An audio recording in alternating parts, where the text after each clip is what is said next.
Ladies and gentlemen, please rise for the singing of our national anthem by the United States Navy Sea Chanters Chorus. Following the anthem, please remain in place while the presidential party exits the platform. Thank you very much.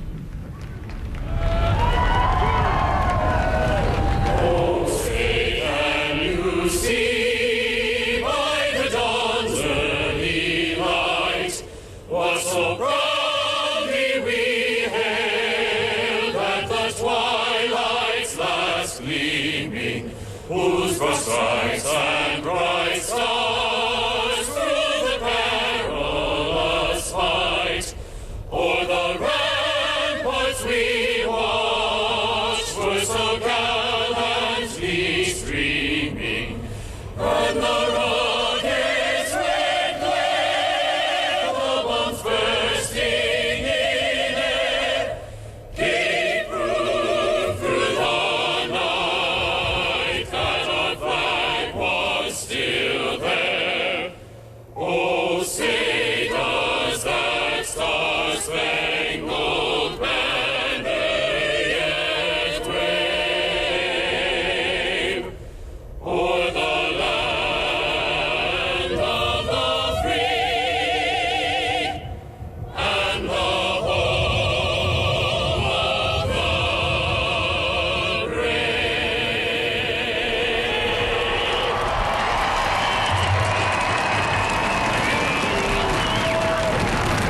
Roland Martin is standing by on Capitol Hill. Roland, Barack Obama is now the 44th president of the United States. Watch that. Of course, he referenced his father not being able to be seated in the restaurant 60 years ago, but of course, him being sworn in. And, you know, when I looked down his home all in Washington, I thought about something Jamie Foxx said the other day. He talked about what it was like being in the hull of a slave ship, how folks were packed so tight. And here we are, millions along this mall, packed so tight to watch this historic moment. You gotta praise Reverend Joseph Lowry for reciting the words that lift every voice and sing, known as the Negro National Anthem for James Bolden Johnson. Truly an amazing day, Anderson. It is that Soledad O'Brien watching as well. Reverend Lauer really hearkening back to the civil rights movement. Absolutely. When he said, God of our weary years, God of our silent tears, believe me, every single person, black or white or Latino or Asian, who was part of the civil rights movement in the 60s knows the words to that song, even though it's known as the Negro National Anthem. It is really the anthem of people marching for freedom. So what a remarkable way to bring that into the speech just by speaking the words, not singing them. And even using some of the slogans from the movement there at the end. What is happening now, President Obama is now taking former President Bush to a helicopter, which is on the other side of the Capitol. That helicopter will take him to Andrews Air Force Base and into retirement in Texas.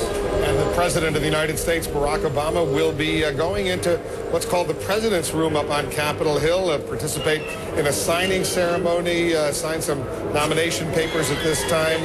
He'll walk over to the Statuary Hall in the Rotunda near the U.S. Capitol.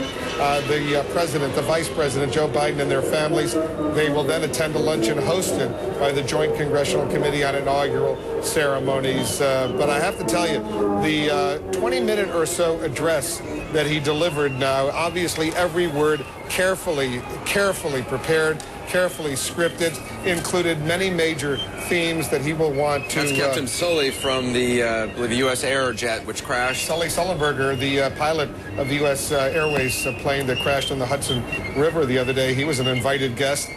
He's a genuine American hero now, and they always invite real American heroes to these kinds of events. David Gergen, you were saying you thought something about that event really did correspond to what we were saying. Yes, it seemed to me that event coming just as a prelude to the inauguration weekend really put a shine on this weekend. It restored quickly a sense of what we can do as Americans when we work together. This magnificent captain who came down and landed that plane so well, but also his crew and all the passengers. It was, as Soledad, I think Ty and I were talking about the other day, metaphorically, it's about leadership and the role that Barack Obama has now been called upon to play. To pilot this plane. the ship. Just minutes from now, this extraordinary visual of the now President Obama taking former President Bush to a waiting helicopter. Campbell Brown is watching it as well. Again, this is all about the transition of power and our Constitution, Campbell. Yeah, I just want to give you a sense of what is happening. We're about to witness the transfer of power. President Obama taking former President Bush out the east side of the Capitol. Right. They're going to be walking down over there. You saw the President of the United States, Barack Obama. We no longer call him the President-elect. He is the President of the United States. He's been president now for almost 50 minutes. He became president even before he was officially administered the oath of office by the Chief Justice John Roberts, because exactly at noon Eastern, according to the United States Constitution, he becomes President of the United States, oath or not. And they were running a little bit behind schedule. That's why he became president even before he was formally sworn in. An interesting, we're about to see them coming down the steps, heading toward the helicopter. David Gergen, an interesting moment, though, which we have not yet talked about, though, which will be much talked about in the hours ahead. The actual oath of office by John Roberts, Chief Justice of the Supreme Court. He messed it up. He seemed to scramble the words there on about this the second. At first, I wasn't sure. Did Barack Obama scramble that? Or No, it was the Chief Justice, but then I realized that was the Chief Justice. It's interesting. If Jeff Toobin is around, he's the authority on the United States Supreme Court.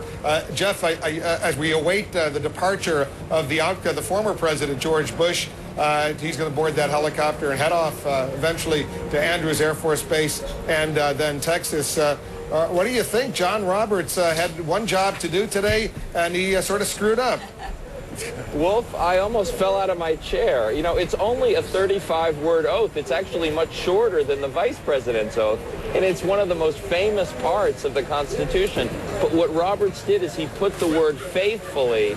It's faithfully execute the office of president, but he said execute the office of president faithfully. And you saw Obama almost start to chuckle because he knew the oath and they got it together. But as you pointed out, he was already president by that point. Jeff, hold on, Jeff. So. There's the shot. The President of the United States, Barack Obama, the former President of the United States, George W. Bush. They're walking down those stairs. He's escorting the former president to that Marine Corps helicopter that will be taking him off, taking him over to Andrews Air Force Base. The Bushes have gone. They're gone from the White House, Anderson.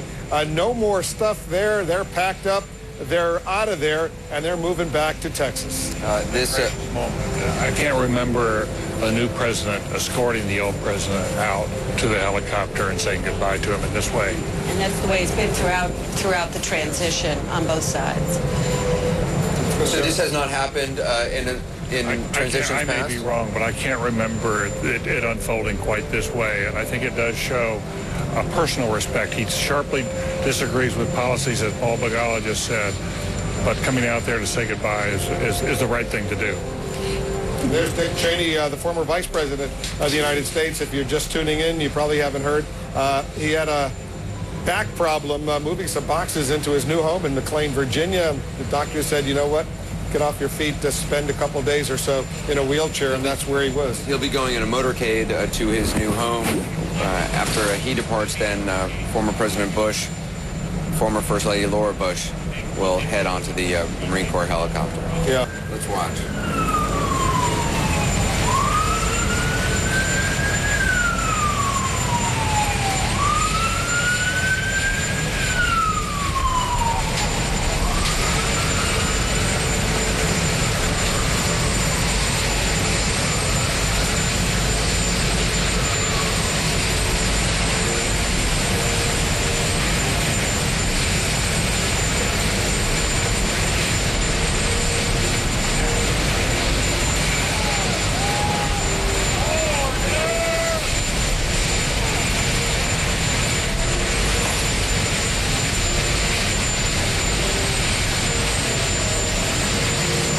George Bush Sr. is already on board that chopper, so is Barbara Bush.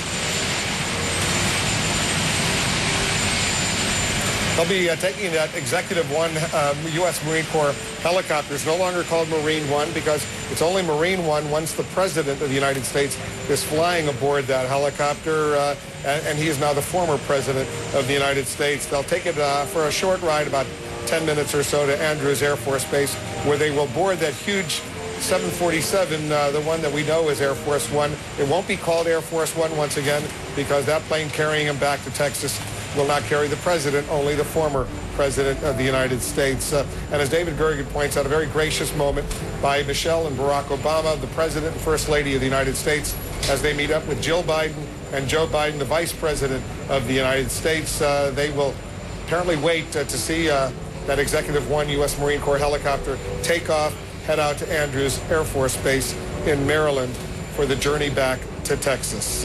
It's all laced with enormous symbolism. It's a day for history to unfold. Tomorrow, the President of the United States gets down to real business. He's got a series of meetings, as we know, and the enormous challenges facing him and the country on the foreign policy, national security front, and also on the economic front. Yes, he does. See the chopper now lifting off past the Capitol from our vantage point. You can see it. But by all indications, he relishes the chance to go into the Oval Office and get started.